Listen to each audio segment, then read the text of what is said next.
So now it's time to talk about digital tools that we will use to research schools, generate lists of prospective schools, and submit applications. The first slide that we're going to look at talks about the purpose of these tools. Almost every public and private high school in America today espouses one particular digital tool that the guidance department uses for the transmission of all applications and their accompanying documents.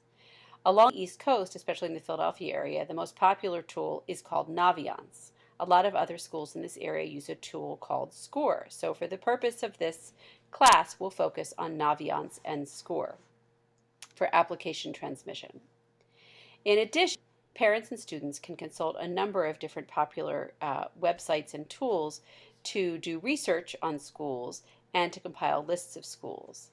Many of these sites feature college match quizzes where students or their parents answer a number of questions about the criteria that they're looking for in a school, and in return they get a long list of schools that seemingly meet this criteria. Of course, that always mandates further investigation, but the lists provide a good starting place for parents and students. The third category of digital tools that we'll talk about is for application completion. Hundreds and hundreds of colleges and universities accept the Common Application. Those that do not require that students submit what is called a school-specific application, or an application issued particularly by that school. We will talk about the Common Application in detail later on, and we'll also get into school-specific applications. But for this portion of the class, we're going to discuss the Common Application website in terms of its use for school research.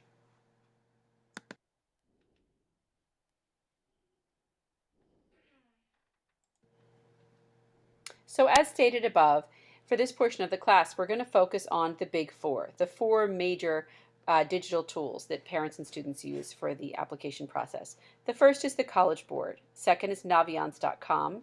The third is SCORE, and the fourth is commonapp.org. For each of these, we'll look at uses, pros, and cons.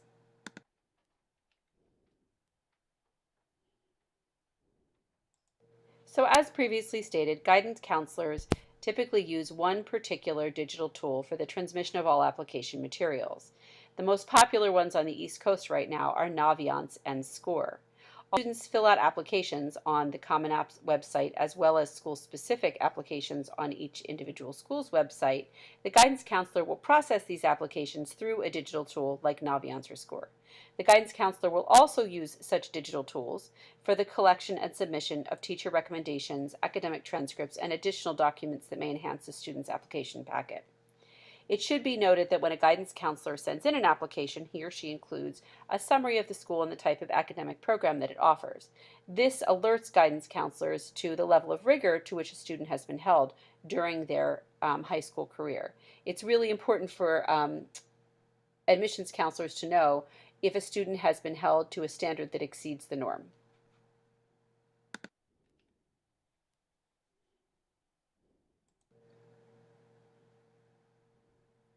So almost every major digital tool or search engine, like the College Board, Naviance, and SCORE, offers some type of questionnaire or quiz that attempts to match prospective applicants with schools that meet their needs. Some sites focus their quiz in different ways than others. For example, the College Board quiz places great emphasis on academic standards and often suggests schools that really fall into a student's reach category rather than their good match category. Other sites like SCORE take a more holistic approach and intend to offer not only more realistic options, but options that might fit a student socially. It should be noted that there are many, many college search engines out there, some with names that are recognizable, such as the Princeton Review or Kaplan. Their quizzes are helpful as well, but for the purpose of this class, we will focus on the College Board, Naviance, and SCORE, as they have presented themselves to be the most reliable in the past. The more specific you are with your quiz, the longer the list you get. For instance, if you say that you are looking for a school that falls into the small category, is located in the state of Alabama, and has a biology program, you're going to get a very, very short list because those are very specific requirements. If you say that you're looking for a school that's located in the southeastern part of the country, that is small to medium size, and that has some type of science program, you're going to get many, many different options. So the broader the search, the more options. The more specific the search, the fewer options. Oftentimes, parents and students have to play around a little bit with search criteria using different tools to figure out which yields the most productive result for them.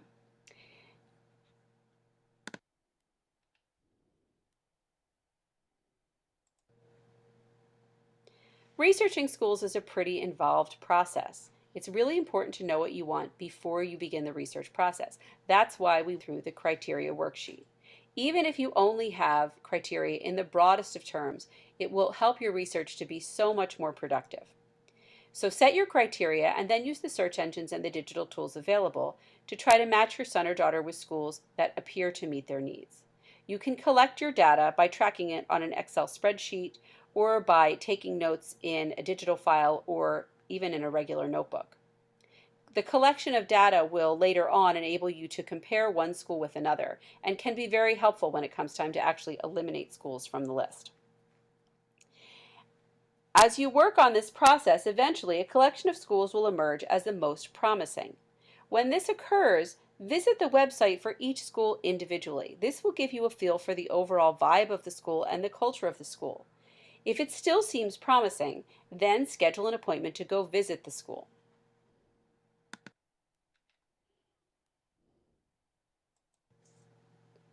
So what should you pay attention to when you research schools? Websites and search engines are filled with data, much of which is not necessary. So right now I'm going to run through some really key points to pay attention to when you're researching a school. Always think about location, not just where a school is situated, but time. How long will it take you to drive your son or daughter back and forth? And if you can't drive them, is there another mode of transportation available? Consider buses, trains, planes, and how far the campus is situated from the bus station, the train station, and or the airport. A 2-hour flight sounds pretty quick, but if campus is 3 hours from the airport, that 2-hour flight turns into a whole day of travel very quickly. So location doesn't just have to do with the geographic place where a school is situated, it has to do with travel time and method of transportation. Size of undergraduate population and population breakdown. When selecting a school, it's really important to know something about the culture of the community where your son or daughter might live. Take a look at the size of the community and consider whether or not your son or daughter might be happier in a smaller school or a larger school. There are pros and cons to each. Also, take a look at gender and ethnic breakdown. If your son or daughter is happier in a homogeneous community, then it's important to choose a school that has a significant population that shares your ethnic background. If it's the opposite and your son or daughter really craves diversity, then you should look for a school where kids have a variety of ethnicities. Percentage of students who finish in 4 years. Believe it or not, finishing college in 4 years is not the norm at all schools. If this is important to you, as it is to many people, because let's face it, college is really expensive, be sure to check this out. If it appears that a significant portion of the population does not finish in 4 years, talk to the admissions staff and ask why. Find out what their reasons are behind the numbers. Rate of retention. This is a really telling number. Happy kids tend to stay in school. They go back after freshman year. Unhappy kids leave. The rate of retention indicates the percentage of students who return to a school after freshman year. If the rate is below 85%, you want to ask questions and figure out why a lot of students are not choosing to stay at that school. The rate of retention, a high rate of retention, doesn't just indicate a happy community or a happy student body. It also indicates how skilled the admissions department is at selecting students that are a good match for the school culturally, socially, as well as academically. Student-teacher ratio. A low student-teacher ratio, say 10-to-1, indicates or suggests that your son or daughter will have easy access to his or her professors when and where they need. A higher student-teacher ratio, let's say 15-to-1, indicates that professors will not be as accessible. However, this number can be a bit misleading. Larger schools, let's say Penn State University, which has a population of 38,000, tend to offer large lecture hall classes for freshmen and sometimes even sophomores. This means that your son or daughter could sit in a classroom with 100 other students or maybe even more. They'll have little opportunity to interact with their professor personally. They will be able to ask questions of the professor's teaching assistants. However, by the time that your son or daughter gets to be a junior or a senior, they'll be in much smaller classes and will have access to their professors. So while the student-teacher ratio might be very high in the first 2 years, it will decrease in the last 2 years. Percentage of students who live on campus for the first year and overall. If you want your son or daughter to be part of a residential community or a community of kids that live on campus and stay on campus during the weekends, these numbers are really important. A lot of schools require that students live on campus freshman year. Take a look at how many students move off campus after freshman year. If you want a tightly knit community, staying on campus is a must. Tuition, of course, is always a factor in any decision when it comes to college. Public schools or state schools have lower tuition. Private schools have higher tuition.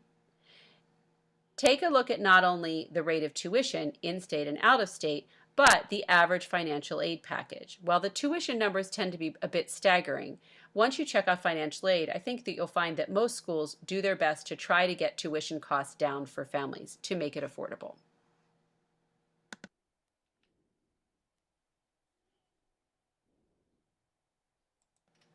What should you look for academically when you're researching schools? This is, of course, the primary concern of almost every high school junior and senior. They want to know what constitutes a good school and whether or not they can get in. Well, the concept of a good school is highly relative. It's really important to find a school that can meet your student academically. In other words, challenge them positively, but not to the point of frustration and failure. Every school, whether you're on its website or you're looking at its statistics on a search engine, has a median range for SAT and ACT scores. These tests, of course, are the standardized tests that students must take to gain admission to college. I do want to mention that there are quite a few schools now that are test optional. These schools recognize that SAT and ACT scores are not terribly accurate predictors of future success in college or even life after college. What those scores can mean, basically, is that your son or daughter is a good test taker. There are plenty of really bright kids out there who do not do well on those tests, but who have fabulous academic records. There are also a number of really bright kids who have great academic records and do exceedingly well on those tests. So we're going to kind of cover both sides of the coin. So you always want to look for the median range for SAT and ACT scores to see if your son or daughter's scores fall within the range of a desired school. If they do not fall within that range, don't worry. Some schools will place, actually all schools, place the most credence on academic record. The smaller the school, the more interested typically the admissions counselors are in who your son or daughter really is and what they have to contribute to the surrounding community. Larger schools tend to focus more just on numbers, like GPA and SAT or ACT scores. Test optional schools often give kids the chance to be considered not on their test abilities, but on their academic merit. Typically, test optional schools will ask for an additional letter of recommendation, or they might even ask to see a graded paper with teacher comments. Some schools, really only highly competitive ones, require SAT subject area tests. Any school that has an engineering program or a nursing program may require these as well. Typically, programs that focus on math and science want to be certain that their applicants are highly skilled in these areas, and as such, they like to see SAT subject area tests. So if your son or daughter is interested in studying engineering, nursing, any other specific type of science, or is a candidate for highly competitive schools, check out the SAT subject area test requirements for each school. Median range of GPA of accepted students. Every website of a college or a search engine will let you know what the median GPA was for students who were accepted in the previous year's freshman class. Now, there's a difference between weighted and an unweighted GPA. It's really important to find out from your son or daughter's guidance counselor if the GPA that you are being shown is weighted or unweighted, and that way you can make an accurate comparison with what's posted on a school's website. Course requirements. Take a look at what academic courses each college requires of its applicants. The most variation typically occurs in foreign language and number of years of social studies and English. Some schools only require 2 years of a foreign language, while others like to see 4. Some require 3 years of social studies, others like to see 4. Clearly, the more academic classes you take and the more rigorous classes that you take, you will be a stronger candidate for more competitive colleges and universities. Rigor of coursework actually plays a big role in the acceptance of students. You may have a 4.0 and take standard level classes, or you may have a 4.0 and take all advanced place international baccalaureate classes. These two things are not the same. Highly competitive schools want to see advanced coursework. Moderately competitive schools want to see college prep with some advanced coursework. Make sure that when you look at a school that you are matching the level of your son or daughter's coursework, the rigor of coursework, with the type of coursework that the college or university desires. And last but not least, we have class rank of accepted students. Not all high schools rank their students, which isn't such a bad idea as it encourages competition. But if a college or university really wants to see class rank, you need to find out from your son or daughter's guidance counselor exactly what their class rank is and see if they fall within the desired range.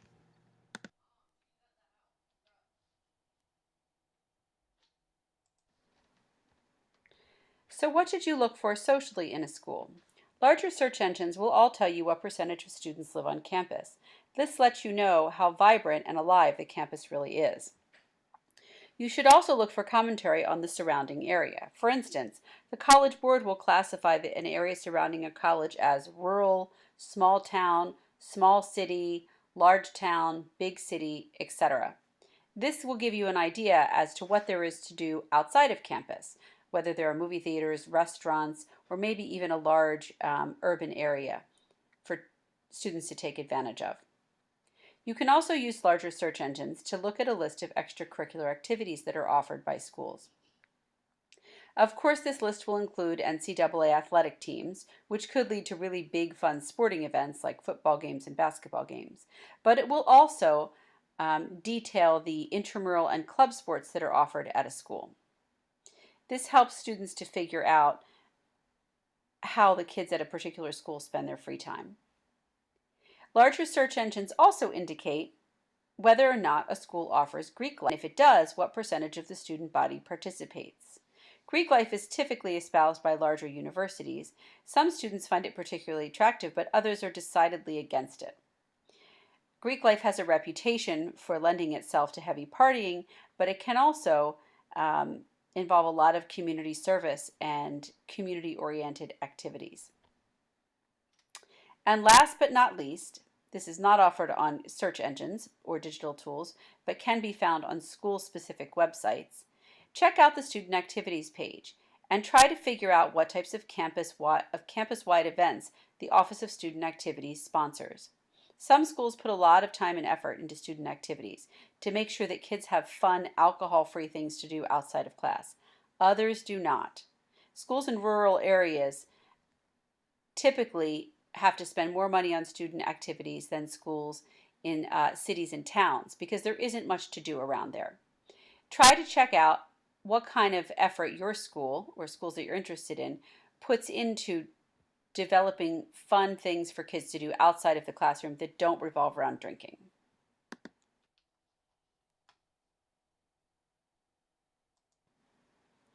Now we get to the logistics. When it actually comes time to think about submitting applications, there are a number of details that students need to get from larger search engines or digital tools. The most important thing, of course, are the deadlines and the admissions policies. I'll get into the differences between the different admissions policies later, but you can always check to see when different parts of applications are due on larger search engines.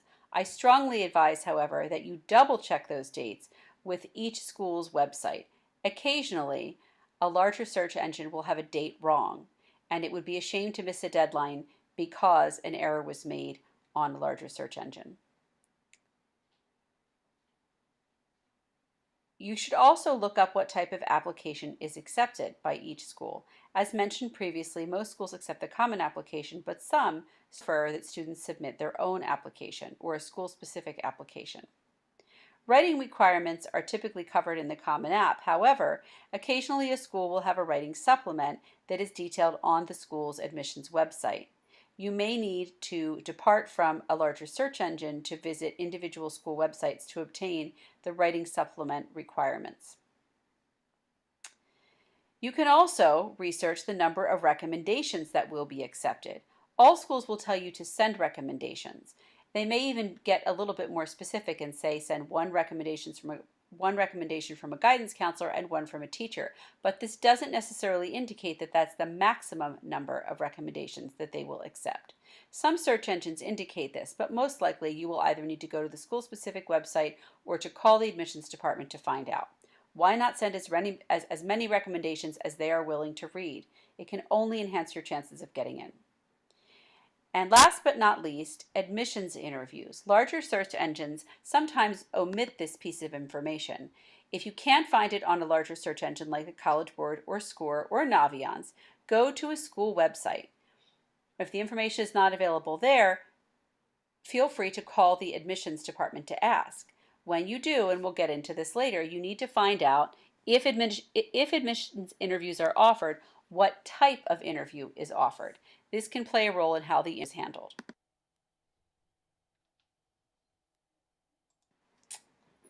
The College Board website is probably the most widely used college search engine in the country. It's famous because, of course, the College Board administers the SAT, so almost all prospective applicants are familiar with the site. After all, they've had to go there to register for their SAT tests and also to get their scores. This website is typically extremely reliable and it contains a lot of very valuable information, but it can be a little bit cumbersome to use. The pros of this website are that it's a great source to obtain almost all the information that is mentioned above in the previous slides. However, the cons are that you have to know exactly how to navigate the site. Not all the information is clearly presented or obvious, and sometimes you have to click multiple times to get a specific piece of data. This doesn't sound like it's too troublesome, but if you're researching 20 to 30 schools, that can add quite a bit of time to your research.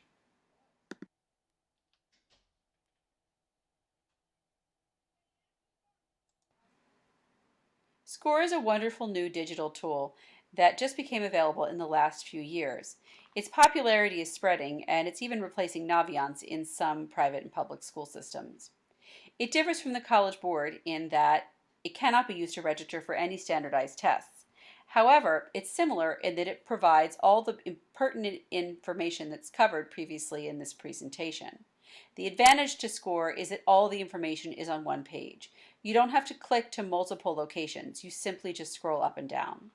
In addition, Scroll offers a feature that allows parents and students to collaborate on a list, to add and delete off of the same list, and as such invites dialogue between parents and their children about the list of prospective schools.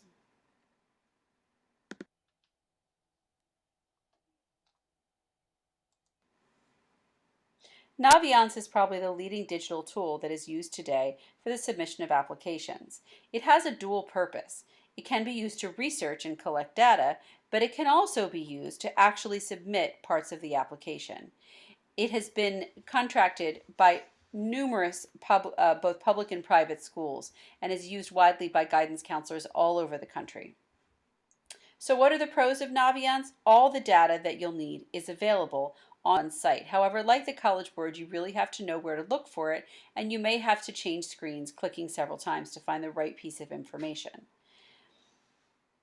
Naviance offers one tool that nobody else does, and that's called scattergrams. This is absolutely invaluable.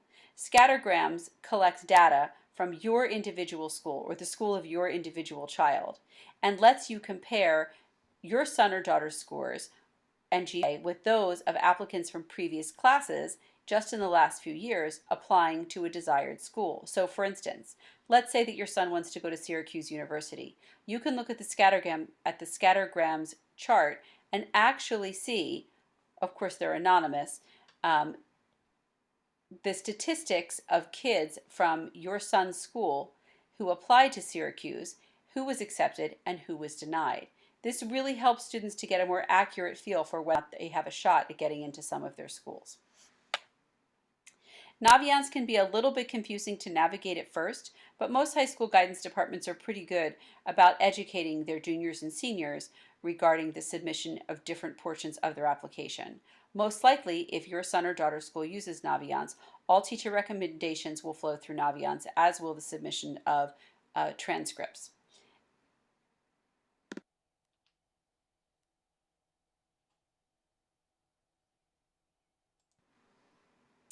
The Common Application is another site that is used by almost every prospective college applicant today. The Common Application website offers a standard college application that can be submitted to hundreds and hundreds of colleges and universities across the country. The advantage to this, of course, is that you don't have to fill out a separate application for each school to which you want to apply. You fill out one and send it to as many schools as you possibly can. There are still some schools, many of them are state universities, that prefer to receive their own application, which is fine. Those apps are typically very similar to the Common App. It's just that you have to sort of engage in data entry again to retype everything. So the Common Application helps you organize your schools onto something called a dashboard. You select schools that interest you, add them to your dashboard, and then the application creates a checklist for you. That way you can see when you have completed each part of the application for each school. It also supplies information regarding application submissions, such as due dates, application requirements, writing supplements, etc. Sometimes it's difficult to actually read a writing supplement instruction on the Common App website. If this happens, don't worry. Just follow the links and go to the school's specific website to take a look at the writing supplement requirements.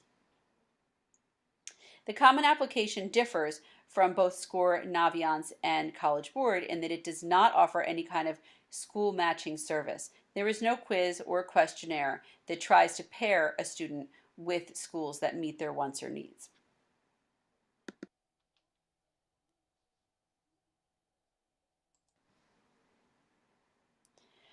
Now that you know how to locate the data and figure out which data is actually important, you have to figure out how to keep track of it. There are a lot of different ways to do this, of course, and you should choose whichever method works best for you. People who are used to doing research typically have one method of tracking information that they prefer. But if you don't have one, here are two suggestions. First, make a spreadsheet. Excel is a wonderful tool for this. Create categories for each school criteria that really matters to your son or daughter. Then you can fill in the data of each school as you locate it online. This is a really handy thing to do as it enables you to compare numbers or statistics for each school. Just because a school looks like it's a good fit on paper, however, doesn't mean that it's going to feel right for your son or daughter. You have to make sure that the school not only meets logistical needs, but also has a comfortable feel. Another way to keep track of research is by taking notes. You can do this digitally on a computer, or you can just take notes in a regular old notebook. Just make sure that you are consistent with the different categories on which you decide to notate details. I have provided samples of both spreadsheets and note-taking as methods of tracking data. So you can check these out. They're listed under Module 2.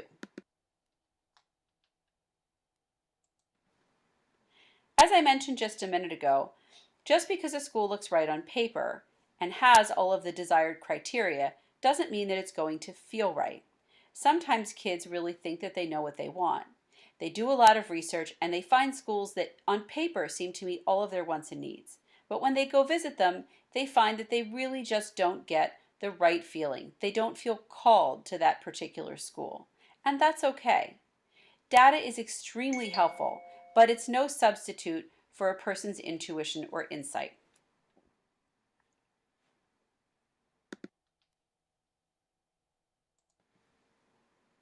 Over the next week, you can have some time to research schools on the various sites and tools that we've discovered and to try out different college matching tools. Make sure that you experiment in addition with different ways of tracking information. Please share your thoughts and questions as they arrive on our research discussion board.